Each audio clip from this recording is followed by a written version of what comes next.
I got the new camera in. This is it here. Obviously I can't show it to you because I'm recording with it right now. But Panasonic HC V500. This is the one without the internal memory. It works really good so far. Just to show you this is what I've been doing my videos with. And it's my old Sony Handycam. I think I bought this maybe 8 years ago. Was one of the, if I remember right, one of the first ones with a touch LCD screen. And it is, if I can open it up.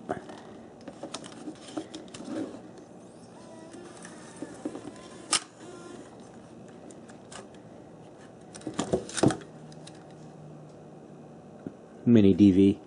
So this one's all digital. It is high definition up to 1080p. So we'll see how this works out.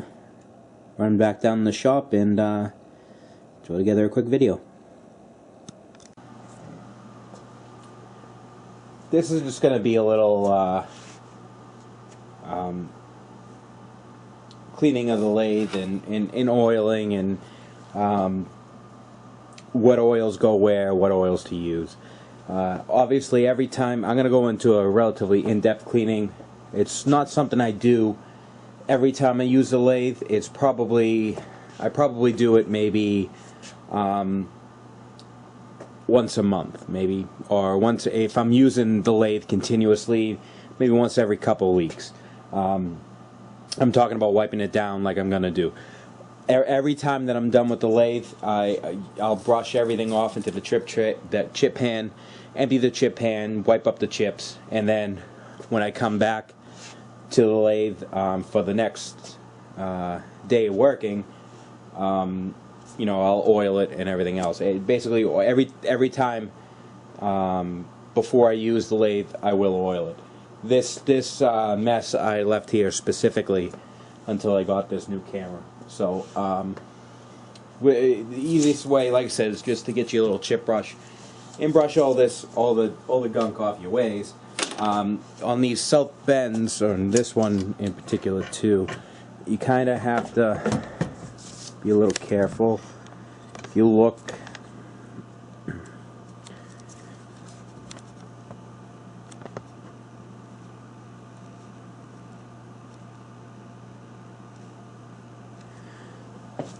there is a gap here. Let's see if I can get something up. There is a gap in here underneath the bed, which a lot of stuff will get stuck in there and will get dragged back and forth across the bed. What I like to do to get all that out is I have one of these little bucket vacs. They cost about 20 bucks. They work great. Just sit on a 5-gallon bucket. It's something that you, or at least I'm not worried about killing if I ever you know, suck up something it doesn't like. I'd much rather kill this $20 one than my $60 main shop vac. So let me get to getting all the chips cleared out of here, and we'll go from there. Alright, I have everything all pretty much cleaned up. Since I was using the WD-40 as a lubricant, plus I really want to get this really clean, I'm going to go through a thorough cleaning. What I like to do is use just any ammonia-based glass cleaner like Windex or something along those lines. I just basically have a generic one. That will cut through the grease film or the oil film, and it'll strip your ways of all the oil off of it, and it will also obviously get any little chips and everything you left behind, and it'll take all the grease and oil off of your compound and stuff without harming your paint. Now, like I said, this isn't really something that I do every time I use the lathe. Is maybe every month, couple weeks, depending on use. And I also do this every time I use any abrasives on it, any sandpaper or anything like that, or if I machine something that's abrasive like cast iron.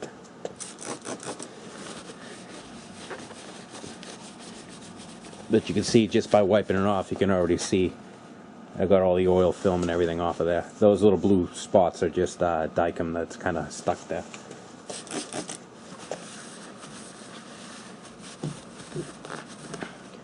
So I'm going to go through the rest of the lathe here and get it all wiped and cleaned down and ready for a fresh coat of oil.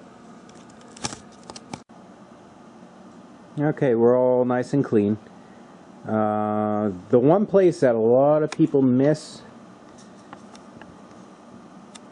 is that lead screw there.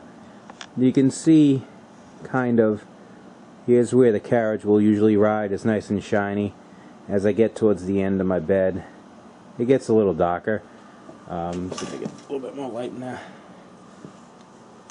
It gets a little darker, and then towards the end here, get you a better angle on it. It's very dark right there. Now that's gunk built up in these threads there. The easiest way to clean them out, I just brushed these off just to make sure there was no chips or anything in here. But the easiest way to clean these out would be to take a easiest way to clean these out while the lathe is running. Grab a piece of string and just fit it into the threads and let it run right around them. So almost like you're flossing the lead screw. You can see that one I just wiped, maybe a little bit different in color. That's if you get a lot of gunk buildup. Right where it turns dark is at the end of my bed, which is really, at least I'm never gonna thread anything that long. So now, you know, it is a little bit of overkill with the cleaning, at least the way I do it. A lot of people scoff at it and say, yeah, it's a machine tool, it's supposed to be dirty. Well, you know what?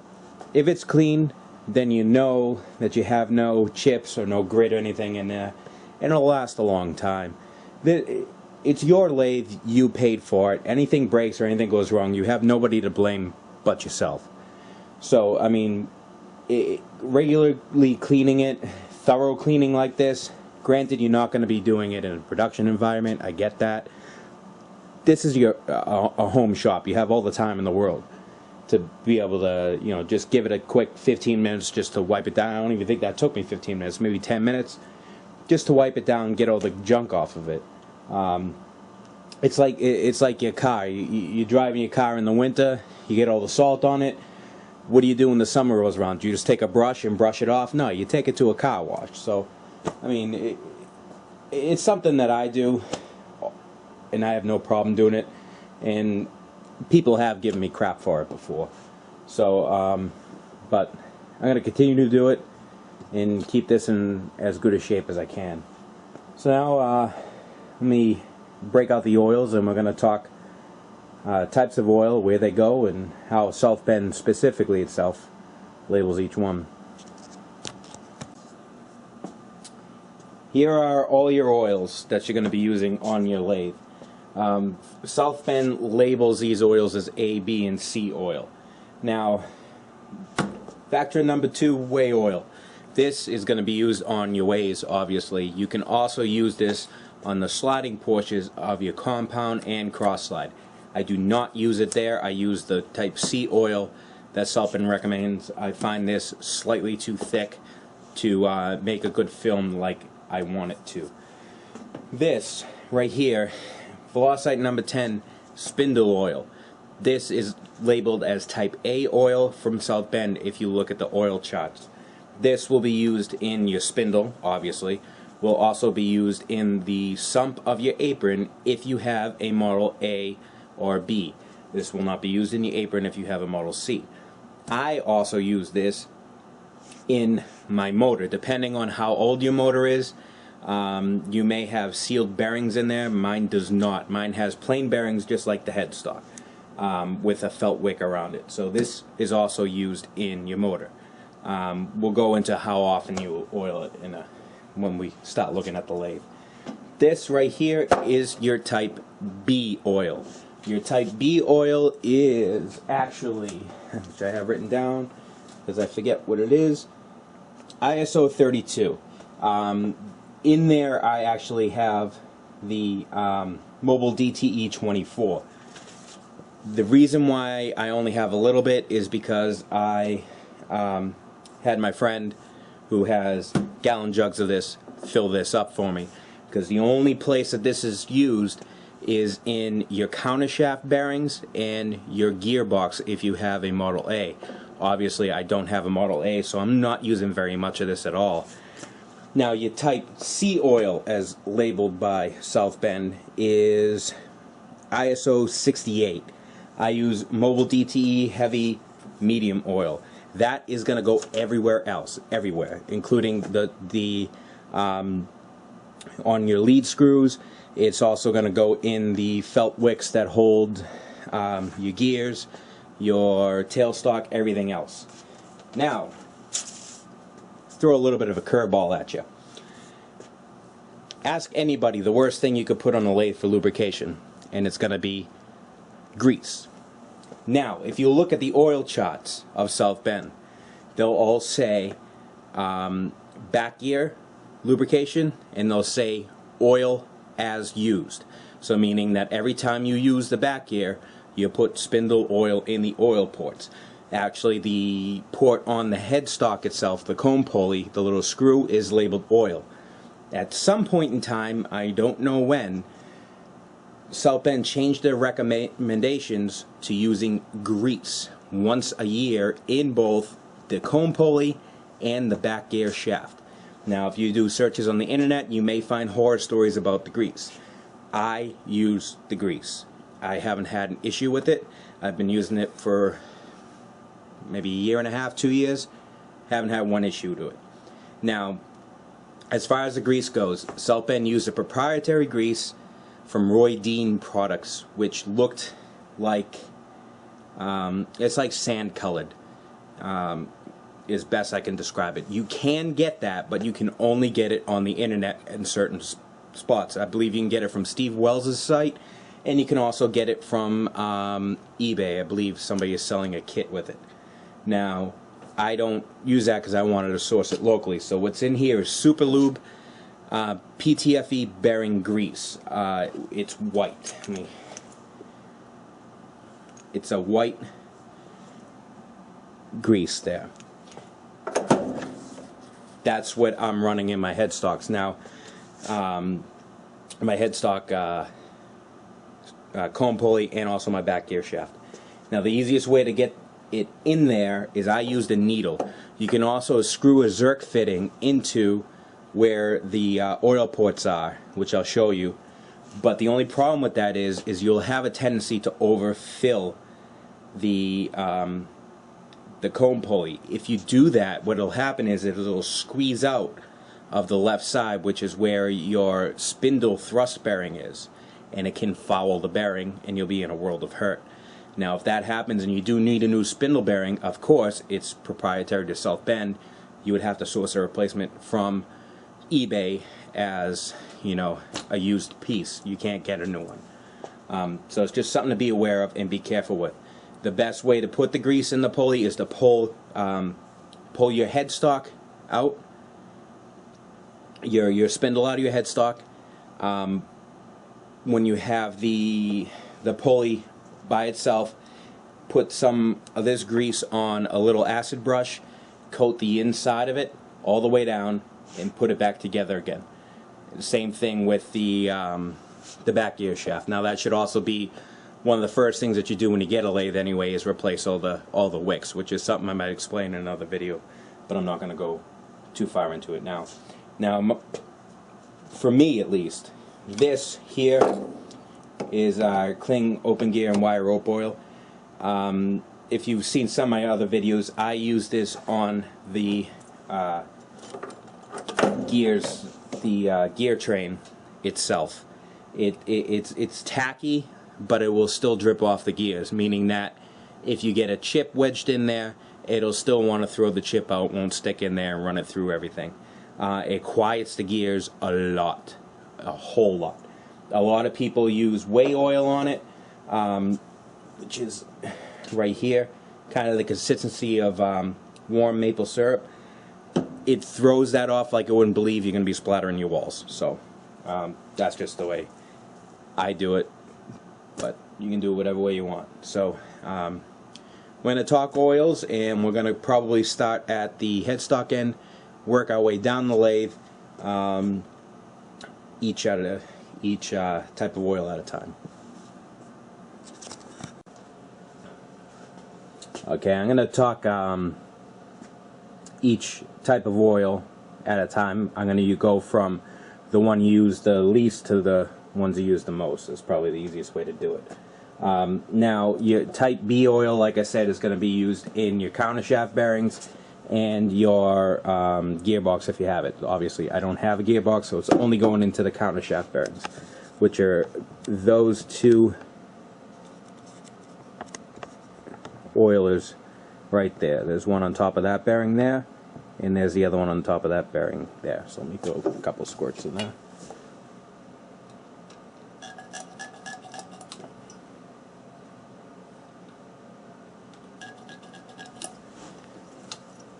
Now, there is a felt wick underneath these Gitz oilers that goes from here to here.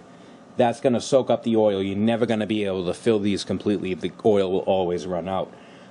Every once in a while, as you're running, you would fill these before you even start your lathe. But every once in a while, as you're running the lathe, probably every half an hour of actual run time or so, just touch your bearings, make sure they're not getting hot. If it seems a little dry to you, throw in another little squirt. Now, the type A oil is going to be used in your motor, which I have the original GE motor, and there are two of these oil fills on each, well, one on each bearing, one on each side. So what I like to do is, and I do it maybe once every couple of weeks. You don't need a whole lot. Just put one full pump of oil in there on each one.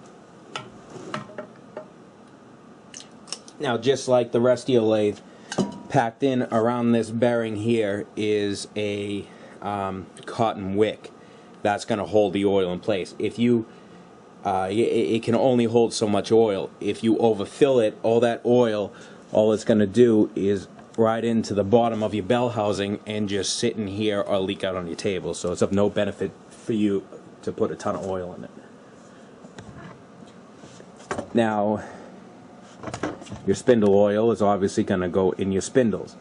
I have the side oiler type, with the newer ones, which means that the oil sits inside each bearing. There's a little sump with a spring-loaded wick that runs along the bottom of the spindle, and the oil gets recycled. So these, they stay relatively full. This back one here does leak oil, and it's because my clearance is too much, which I'm going to do in another video of actually how to adjust these. I probably have to take a shim out of here, but you want to make sure these are filled right to the top. And those, obviously, too, you would check while you're running every once in a while. If you need to fill it, go ahead and fill it.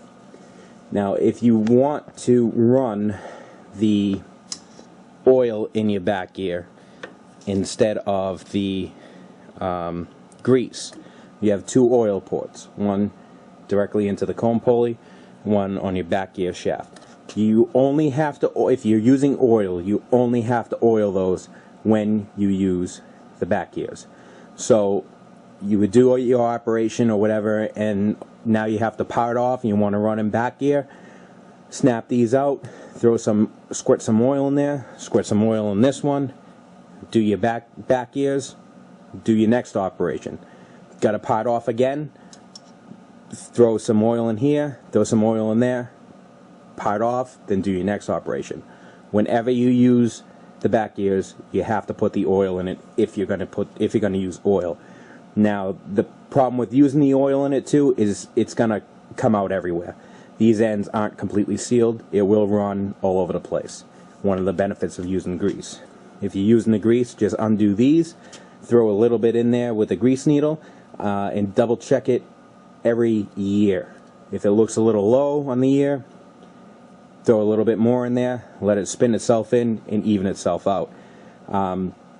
Also, obviously, if you're having a problem with the back gear, or you feel this as it's in back gear and it's hot, then obviously you have a lubrication problem. Now, the one other place that your type A oil is going to be used is if you have a model A or B. Let me get you down to the height where you can see here.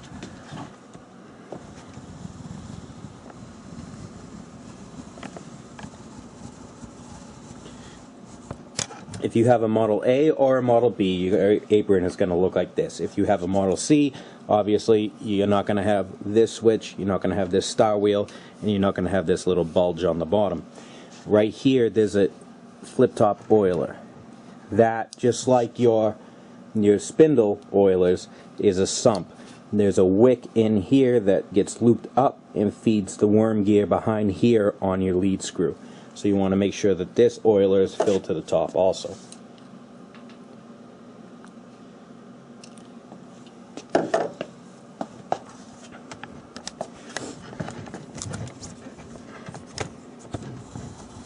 Now, your type C oil is going to be used everywhere else, and I'm going to point out where it goes.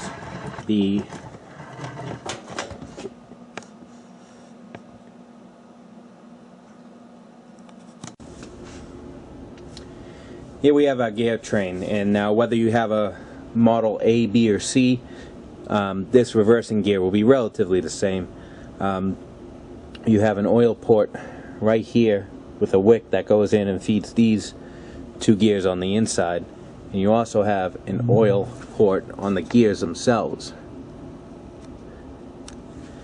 That little hole here, which gets fed with your type C oil.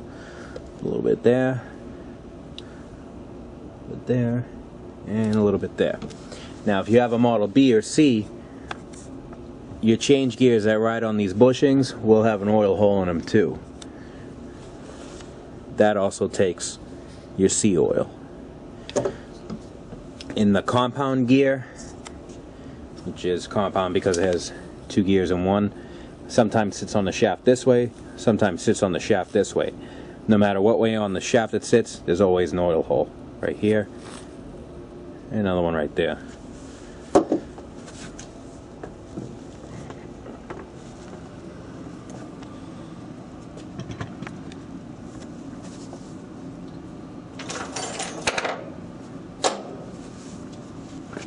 Now, you can take the compound off here, run a little bead of oil around where it actually sits so it swivels all nice,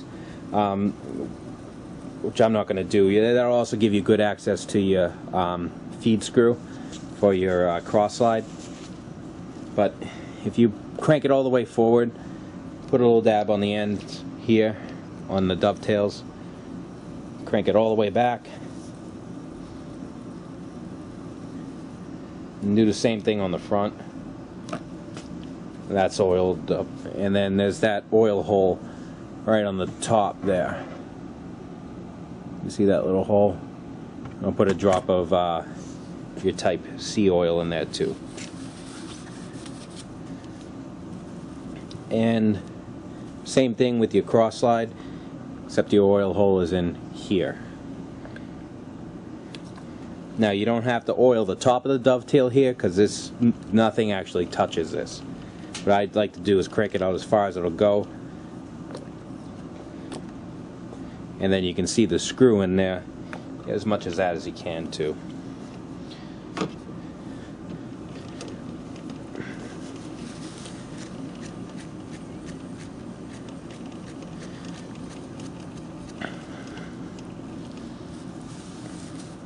While we're up at this height here, your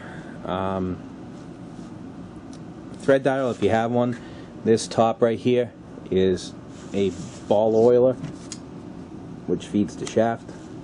And there's also another little port on the side.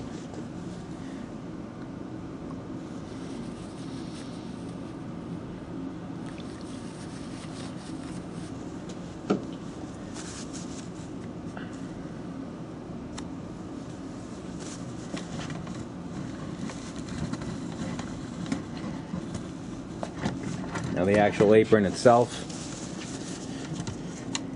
in behind this hand wheel, there's a Gitz oiler that lubricates the hand wheel shaft. That also takes your type C oil.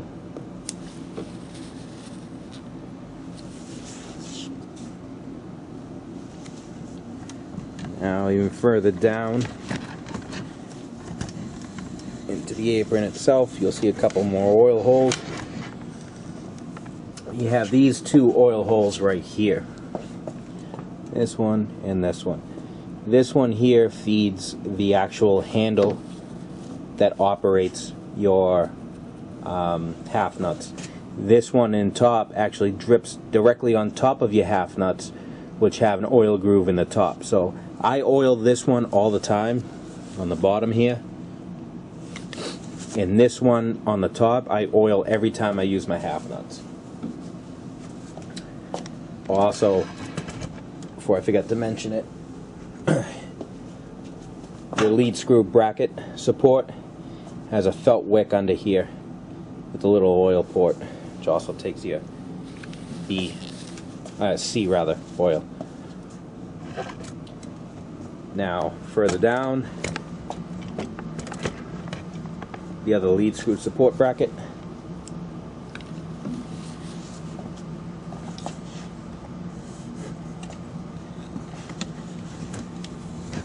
And your tailstock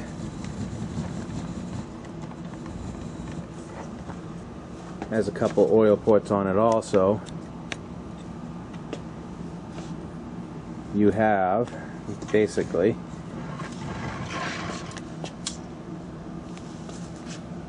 one here that feeds the quill, and you also have one right here that feeds the hand wheel shaft.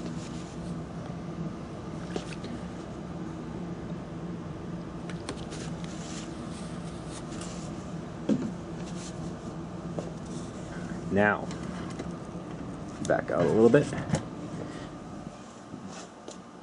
The lead screw itself needs to get lubed.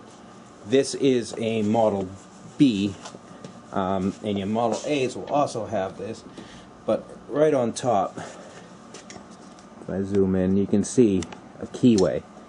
What I like to do is take my oil and squirt it right into my keyway.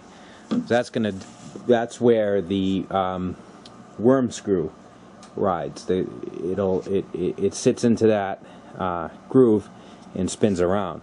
So and if you put the oil in there, it'll lube the keyway and then drip around your feed screw. So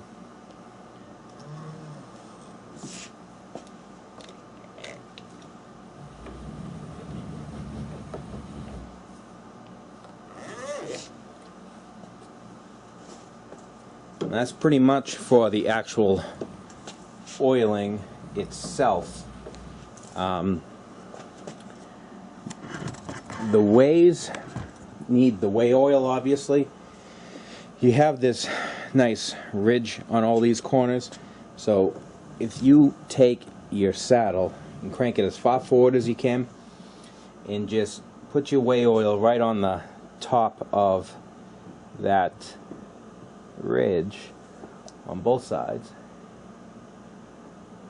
and then coat right in front of those way wipers, and then crank all the way down to the end, you ensure you're completely covered.